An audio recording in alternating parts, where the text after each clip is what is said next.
आज राज्य विधिमंडळाचं विशेष अधिवेशन। आजच्या अधिवेशनामध्ये सगळे सोयरे अधिसूचनेचा जो मुद्दा आहे तो नसण्याची शक्यता। अधिसूचनेच्या विरोधातील हरकतींचा अहवाल सादर केल्यानंतर शासन निर्णय घेणार आहे। मराठा समाजाला कायद्याच्या चौकटीत टिकणारं आरक्षण देणार मुख्यमंत्र्यांची माहिती। तर सगळ्या सोयऱ्यांच्या अधिसूचनेची अंमलबजावणी आजच करा, जरांगेंची मागणी। सगळे सोयऱ्यांसंदर्भामध्ये मराठा आमदारांनी आवाज उठवावा, अन्यथा त्यांना मराठा विरोधी समजलं जाईल, मनोज जरांगे यांचा इशारा।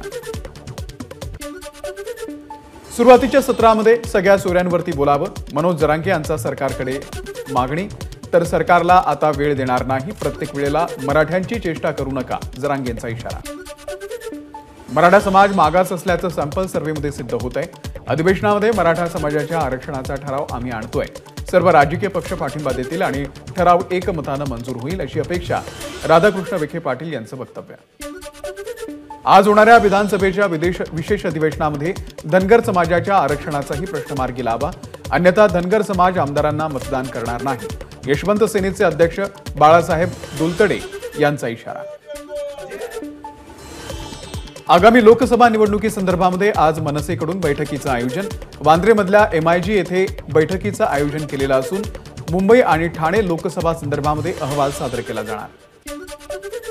राजकारणामध्ये भेटीगाठी होत असतात, सध्या कोणताही राजकीय निर्णय नाही। देवेंद्र फडणवीसांनी सांगितल्याप्रमाणे योग्य वेळी चित्र स्पष्ट होईल। राज ठाकरेंच्या भेटींसंदर्भात आशिष शेलार यांची माहिती। सध्या काँग्रेसची बिकट अवस्था आहे, फक्त राज्यातच नाही तर देशातही काँग्रेसचे खासदार आणि नेते भाजपमध्ये प्रवेश करतील। आगामी काळामध्ये उद्धव ठाकरे आणि आदित्य ठाकरे एकटेच राहतील, आशिष शेलार यांचं भाग्य। आदित्य ठाकरे निवडणुकीवरती बोलतायत, इतकीच खुमखुमी असेल तर राजीनामा द्या आणि महायुतीच्या विरोधामध्ये लढा, आशिष शेलार यांचं आव्हान। तर वरळीमध्ये पराभव होणार हे माहीत असल्यामुळे आदित्य ठाकरे ठाण्यात येण्याची भाषा करतायत, शेलारांचा टोला। भाजपमध्ये प्रवेश करण्यासाठी अनेकांच्या रांगा, भाजपच्या नेत्या चित्रा वाघ यांचं वक्तव्य। विकासाच्या मुद्द्यावरती भाजपमध्ये अनेक जण प्रवेश करणार, चित्रा वाघ यांचा दावा। विधानसभा निवडणुकीच्या पूर्वी आता उद्धव ठाकरे भाजपसोबत येतील, आमदार रवी राणा यांचा दावा। उद्धव ठाकरे मोदींसोबत बोलण्याचा प्रयत्न करतायत, रवी राणा यांचं वक्तव्य। रत्नागिरी सिंधुदुर्ग लोकसभा मतदारसंघावरती भाजपचा दावा आणि तो दावा परमनंट असणार, केंद्रीय मंत्री नारायण राणे यांचं वक्तव्य। राज्यामध्ये लोकसभेच्या सर्व 48 जागांवरती महायुती जिंकणार, केंद्रीय मंत्री नारायण राणे यांचा दावा। तर भाजपमध्ये प्रवेश करणाऱ्यांचं स्वागत, राणेंची प्रतिक्रिया।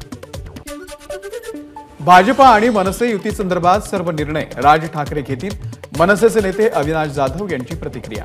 तर राज ठाकरे जो निर्णय घेतील तो त्या मार्गाने आम्ही काम करू, जाधव यांचं वक्तव्य। चंद्रपूर लोकसभा निवडणूक लढवण्याची इच्छा नाही, मंत्री सुधीर मुनगंटीवार यांची प्रतिक्रिया। पण पक्षानं आदेश दिला तर बघू, मुनगंटीवार यांचं वक्तव्य। उद्धव ठाकरे दिल्लीमध्ये आंदोलक शेतकऱ्यांच्या भेटण्याची शक्यता। पंजाब हरियाणावरच्या शंभू बॉर्डरवरती शेतकऱ्यांचं आंदोलन सुरू, संजय राऊतांकडून मार्गाची पाहणी। विद्यार्थ्यांच्या समस्या सोडवण्यासाठी अमित ठाकरे मैदानामध्ये उतरणार। 23 फेब्रुवारीला पुण्याच्या सावित्रीबाई फुले विद्यापीठामध्ये अमित ठाकरे यांच्या नेतृत्वात धडकणार मोर्चा, मनसेचे पदाधिकारी आणि कार्यकर्ते सहभागी होणार।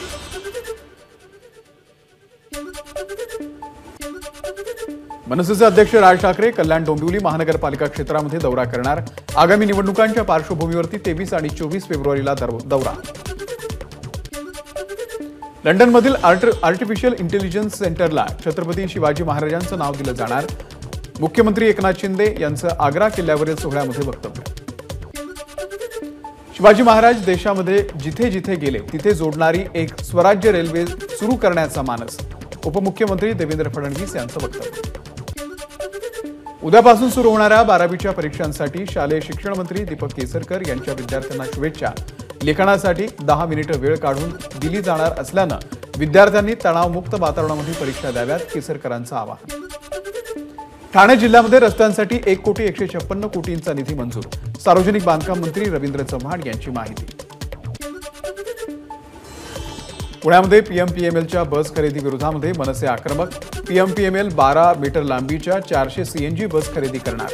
CNG बस खरेदीमुळे 350 कोटी रुपयांचं नुकसान होणार, मनसेचा आरोप। ईव्हीएम कंट्रोल युनिट चोरी प्रकरणामध्ये जिल्हा निवडणूक अधिकारी आणि पुणे पोलीस अधीक्षक जबाबदार. अधिकाऱ्यांचं निलंबन करून कडक कारवाई करावी. विरोधी पक्षनेते अंबादास दानवे यांची मुख्यमंत्र्यांकडे मागणी. चिपळूणमध्ये भास्कर जाधव आणि निलेश राणे यांच्या कार्यकर्त्यांमध्ये राडा. या प्रकरणामध्ये आणखी एक सीसीटीव्ही समोर. हा राडा पूर्वनियोजित होता का असा सवाल. पुण्यातल्या येरोडा भागामध्ये 5 जणांच्या टोळक्याकडून वाहनांची तोडफोड. हातामध्ये कोयता घेऊन दहशत माजवणाऱ्या मुलांना पोलिसांनी केली अटक. मनसेकडून वाघोलीमधल्या JSPM शाळेमध्ये तोडफोड. जुन्या फी वसुलीसाठी 10वीच्या विद्यार्थ्यांना परीक्षेचं हॉल तिकीट देण्यास शाळेनं नकार दिल्यामुळे तोडफोड केल्याची माहिती. अमरावतीच्या पंचवटी चौकामध्ये अंगावरती पेट्रोल टाकून घेत तरुणाचा आत्महत्येचा प्रयत्न. नागरिकांच्या सतर्कतेमुळे वाचला जीव. या घटनेमध्ये युवक 60% भाजल्याची डॉक्टरांची माहिती. पुण्यामध्ये पार्किंगच्या वादातून महिलेच्या अंगावरती पेट्रोल टाकून जाळण्याचा प्रयत्न. सर्व घटना सीसीटीव्हीत कैद. चंदननगर पोलीस ठाण्यामध्ये गुन्हा दाखल. नांदेड शहरामध्ये 2 गटात किरकोळ वाद होऊन दगडफेक. शहरातील पिरबुहान परिसरामध्ये ही घटना घडली. पोलीस अधीक्षकांनी तातडीनं घटनास्थळी धाव घेत परिस्थिती आणली नियंत्रणात. कोणत्याही अफवांवरती विश्वास न ठेवण्याचं पोलिसांचं आवाहन. डोक्यामध्ये हातोडा मारत पतीकडून पत्नीची हत्या. शिर्डीच्या जेऊर पाटोदा शिवारामध्ये धक्कादायक घटना. हत्येचं कारण अद्यापही अस्पष्ट. कोपरगाव पोलिसांकडून तपास सुरू. सांगलीच्या रत्नागिरी नागपूर महामार्गावरती 4 चाकी गाडीचा भीषण अपघात. अपघातामध्ये 3 जणांचा जागीच मृत्यू. 1 जण गंभीर जखमी. कवठे महाकाळ तालुक्यातील शिरढोणची घटना. गडचिरोली पोलिसांनी माओवाद्यांच्या घातपाताचा मोठा डाव उधळला. प्रेशर कुकरमध्ये ठेवलेले 2 किलो स्फोटक साहित्य केलं नष्ट. पंचगंगा नदीवरील वळीवडे इथल्या बंधाऱ्यामध्ये हजारो माशांचा मृत्यू. प्रदूषित पाण्यामुळे माशांचा मृत्यू झाल्याची माहिती. मृत मासे घेण्यासाठी नागरिकांची गर्दी. भंडारा जिल्ह्याच्या मोहाडी तालुक्यातील हिवराशेत शिवारामध्ये आढळली हरणाची जोडी. या हरणांच्या झुंजीचा व्हिडिओ सोशल मीडियावरती व्हायरल. भाजपचे विधान परिषदेचे आमदार राम शिंदे यांचा आजपासून नगर जिल्हाधिकारी कार्यालयाच्या समोर उपोषण. कुकडी विभागाचे कार्यकारी अभियंता किरण देशमुख यांच्यावरती शिस्तभंग आणि निलंबन करण्याची राम शिंदे यांची मागणी. पुण्याच्या इंदापूरमध्ये माजी आमदार हर्षवर्धन पाटील यांच्या घरासमोर आंदोलन. मराठा समाजाच्या मागण्यांना समर्थन दर्शवा, आंदोलकांची मागणी. इंदापूरमध्ये हर्षवर्धन पाटलांच्या घराबाहेर आंदोलकांचं आंदोलन. पाटलांच्या कुटुंबातील महिलांनी औक्षण करत केलं स्वागत. एबीपी माझा, उघडा डोळे बघा नीट.